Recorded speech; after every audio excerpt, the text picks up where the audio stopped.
தமிழ் புதல்வன் திட்டத்தின் கீழ் மாணவர்களுக்கு 1000 ரூபாய் வழங்கும் திட்டம் வரும் ஆகஸ்ட் மாதம் தொடங்கப்படும் என முதலமைச்சர் மு.க.ஸ்டாலின் தெரிவித்துள்ளார்.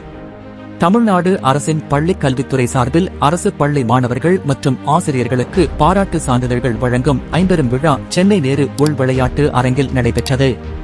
இதில் முதலமைச்சர் மு.க.ஸ்டாலின், அமைச்சர்கள் உதயநிதி, அன்பில் மகேஷ் பொய்யாமொழி, சேகர் பாபு, மாவு சுப்பிரமணியன் உள்ளிட்டோர் கலந்து கொண்டனர். நிகழ்ச்சியில் அரசு பள்ளிகளில் படித்து பொதுத் தேர்வில் தமிழ் பாடத்தில் 100க்கு 100 மதிப்பெண்கள் எடுத்த மாணவர்கள் 43 பேருக்கு பாராட்டு சான்றிதழ் வழங்கப்பட்டது.